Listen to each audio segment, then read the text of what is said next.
नमस्कार दोस्तों, आपका स्वागत है। आज हम एक चित्रकार की कहानी देखेंगे। वो एक ऐसा चित्रकार था कि जिसने अपने जीवन में बहुत ज़्यादा नाम कमाया था। उसकी बहुत सारी चित्र बहुत ही फेमस हो गई थी, बहुत ही ज़्यादा उसको दाम मिला था और वो अपने जीवन में फिर भी खुश नहीं था। उसको ये कहना था कि कहीं ना कहीं उसको ये लग रहा था कि मैं अपने जीवन का जो एक मास्टरपीस होगा, जो मुझे लोगों को सामने दिखाना है, ऐसा कोई एक उसको चित्र निकालना था जो चित्र उसके लिए बहुत ही ज़्यादा अहमियत रखे। लेकिन उसको समझ नहीं आ रहा था कि उस चित्र को मैं किस तरीके से जीवन में रेखांकित करने की कोशिश करूं। और एक दिन उसको ये ऐसी कल्पना आई दोस्तों कि मैं इंसान के अंदर जो भी राक्षस होता है, जो अच्छा भी होता है बहुत बार राक्षस, और उसके अंदर एक संत भी एक अच्छा इंसान भी होता है, उसके बारे में मैं लोगों को कुछ दिखाने की कोशिश करता हूँ। और उस चित्रकार ने उसी के लिए अपना जीवन कहीं ना कहीं मैं आगे का जो है वो ऐसे ही चित्र के लिए बनाने की कोशिश करूंगा। इस तरीके से उसने सोचा।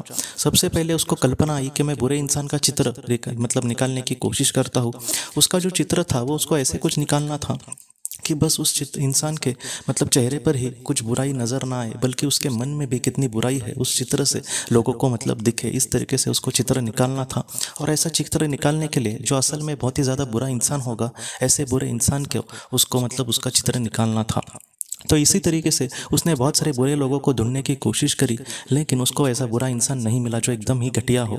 उसके बाद उसके अपने उसका एक दोस्त था जो पुलिस में था। उस पुलिस वाले दोस्त को उसने सारे बातें कही कि मुझे ऐसे बुरे इंसान की तलाश है जो सच में बहुत ही ज़्यादा बुरा हो और जो मुझे अपना चित्र भी निकालने दे। तब उस पुलिस वाले इंसान ने कहा कि फिलहाल मेरे एक जेल में ड्यूटी लगी है, तुम उस जेल में आते हो क्या? क्योंकि जेल में तो बहुत ज़्यादा बुरे इंसान तुम्हें दिख जाएंगे, उसमें का कोई भी एक बुरा इंसान को तुम चॉइस करके उसके चित्र निकाल सकते हो। तो उसने कहा चलेगा। और उसके बाद वो एक जेल में गया दोस्तों। उस जेल में सबसे एकदम बुरा जो कैदी था, जिसका व्यवहार सारे लोगों के साथ बहुत ही ज़्यादा बुरा था, ऐसे इंसान को उसने एक चुनाव किया। और वो जो इंसान था वो भी हंसी हंसी उस चित्र के लिए मान गया, क्योंकि इससे उसको भी लगा कि मैं भी थोड़ा उस चित्रकार से फेमस हो जाऊंगा उसके चित्र से। इसलिए उसने चित्र के लिए कहीं ना कहीं उसके लिए हामी भरी। और उस चित्रकार ने उस बुरे इंसान का चित्र निकाला और वो बहुत ही सुंदर निकला था चित्र। तो इस तरीके से जो बुरे इंसान का चित्र था वो तो उसका निकाल कर हो गया था, लेकिन अब उसको अच्छे इंसान की तलाश थी। अब अच्छा इंसान उसको कहाँ पे ढूंढ के मिलेगा? इसलिए अच्छे इंसान की वो तलाश कर रहे हैं, लेकिन उसको नहीं मिल रहा। और इस खोज में दोस्तों तकरीबन 15 से 17 साल बीत गए, लेकिन एकदम अच्छा इंसान जो दिल से भी अच्छा हो, जो कर्म से भी अच्छा हो इंसान, ऐसा कोई भी इंसान उसे नहीं मिला। लेकिन एक दिन वो जब एक गांव से जा रहा था, तब किसी ने उसको ये कहा कि इस गांव में 10 साल पहले एक इंसान आया था और वो बहुत ही अच्छा इंसान था। उसका भूतकाल तो किसी को भी नहीं पता, लेकिन आज वो बहुत ही ज़्यादा वो एक बच्चों के लिए आश्रम चलाता है, बूढ़ों के लिए भी वो कहीं ना कहीं रास्ता दिखाने की कोशिश करता है, उनको कुछ उनका चरितार्थ चलाने के लिए उनको कुछ मदद करता है, उनको आसरा देने की कोशिश करता है। वो बहुत सारी अच्छी ऐसी चीज़ें करता है कि हमें लगता है कि उसका उसमें क्या स्वार्थ है। और वो दिल से अच्छा इंसान है, अपना सब कुछ बेचकर उसने लोगों की सेवा करने का प्रण लेकर रखा है। इसलिए तुम चाहे तो उसका चित्र निकाल सकते हो। वो जो चित्रकार है उसने उसकी बातें सुन के उसको यही लगा कि हाँ, इससे बड़ा तो शायद संत जैसा इंसान मुझे नहीं मिल सकता। इसलिए वो इस उस इंसान के तलाश में वहाँ पे चला गया। और वो जब इंसान उसको मिला तब इस चित्रकार को बहुत ही खुशी हुई कि कहीं ना कहीं मुझे एक अच्छा इंसान मिल गया है, क्योंकि उसके भाव ही इतने अच्छे थे उस इंसान के। तो उस इंसान ने अपनी बात यही कही कि हाँ, मैं कुछ सालों से ऐसे लोगों के सेवा कर रहा हूँ, इससे मुझे सच में मन की शांति मिलती है। तो इन सारी चीज़ों से वो चित्रकार भी बहुत खुश हुआ और बाद में उसने उस अच्छे इंसान का भी चित्र निकालने की कोशिश करी और बहुत ही सुंदर वो बुरे इंसान का और अच्छा इंसान का चित्र निकाले। और वो जो दोनों चित्र थे वो उस अच्छे इंसान को उसने दिखाए कि देखो, मैंने बुरे भी इंसान का चित्र निकाला है और अच्छे भी इंसान का चित्र निकालना है। और उसके बाद दोस्तों वो जो संत जैसा जो समाज कार्य करने वाला इंसान था, उसने उस चित्रकार के पैर पड़कर वो रोने लगा। और उस चित्रकार को कुछ भी समझ नहीं आया कि आखिर ये ऐसे क्यों कर रहे।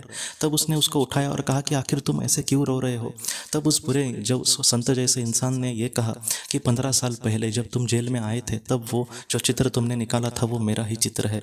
आज मैं थोड़ा सा दिखने में भी अजीब हो गया हूँ। अब धीरे धीरे मैंने अपने रूप में ज़रा भी देखने की कोशिश नहीं करी। बस मैंने यही सोचा जेल से छूटने के बाद कि जितना हो सके मैं एक अच्छा इंसान बनूंगा। मैंने बहुत सारे अच्छे लोगों के बारे में भी सुना जो कितने अच्छे इंसान थे। आज मुझे उससे ही कहीं ना कहीं शांति मिल रही है कि मैं आज लोगों की सेवा कर पा रहा हूँ। जब मैं जेल से छूटा तब जो मेरी मालमत्ता खुद की थी वो सब बेच कर मैं आज ये संसार ये कहीं ना कहीं आश्रम चलाने की कोशिश कर रहा हूँ। इन सारी चीज़ों से मुझे वो सुख और वो समाधान मिल रहा है जो कभी भी जीवन में लोगों को लूट के या फिर लोगों को फंसाकर मुझे नहीं मिला था। इसलिए मैं आज एक अच्छा इंसान बन गया हूँ। किस्मत का कहीं ना कहीं इत्तेफाक देखिए कि आपको जो बुरा इंसान था वो एक ही बुरा इंसान में वही चीज़ आपको दिखी। और जो अच्छा इंसान था उसमें भी आपको वही चीज़, मतलब एक ही इंसान में आपको अच्छी और बुरी दोनों चीज़ें दिखी। जो चित्रकार था उसको भी ये सारी बातें सुन के दोस्तों एकदम वो अचंभित हो गया कि इसका ही चित्र मैंने एक बुरे इंसान के तौर पर 15 साल पहले निकाला था, और उसके बाद आज एक संत जैसा एक अच्छा इंसान का भी चित्र मुझे, मतलब यही इससे नहीं, मतलब कहीं ना कि उसके लिए प्रोत्साहित किया है, या फिर इसी नहीं मुझे उसके दर्शन उसके अंदर दिखे दिए हैं। तो इस तरीके से दोस्तों मतलब उस चित्रकार ने आखिर में हम सबसे यही कहा है कि जो अच्छा और बुराई हम मतलब उसको कहीं ना कहीं ढूंढने जाते हैं, लेकिन वो हमारे अंदर ही है। अगर कोई इंसान बुरा हो और उसने बुरे कर्म किए हो तो वो और भी अच्छा कुछ बन सकता है, लेकिन जब हमें अच्छाई बुराई की समझ पता चले दोस्तों, तब हमें ऐसा कुछ भी हाथ से बुरा नहीं करना जिससे किसी मतलब किसी को दुख हो। तो इस तरीके से दोस्तों जो अच्छाई होती है और जो बुराई होती है वो एक ही इंसान के अंदर होती है। इसलिए हमें मतलब हम ऐसे नहीं सोचना चाहिए कि मैं बुरा हूँ। जितना मैं आज हो सकता है कि भूतकाल में मैंने कुछ बुरे कर्म किए होंगे, उससे भी बहुत अच्छे हम ज़रूर बन सकते हैं दोस्तों। तो दोस्तों हम अपने अगले वीडियो में मिलते हैं। आप अपना अपने परिवार का ख्याल रखना। आपका बहुत बहुत धन्यवाद। अगर आपने किसी अपने को खोया है और अगर आप किसी जेन्युइन भरोसेमंद थेरेपिस्ट की तलाश कर रहे जो आपके अपनों के संदेश आपको दे सके, तो आप इस नंबर पर व्हाट्सएप मैसेज कर सकते हैं। हम जितना हो सके आपको किसी अच्छे थेरेपिस्ट के बारे में बताने की कोशिश करेंगे जो आपको बहुत ही अच्छे से संदेश दे और आप अपने जीवन में आगे बढ़ पाए। आपका बहुत बहुत धन्यवाद।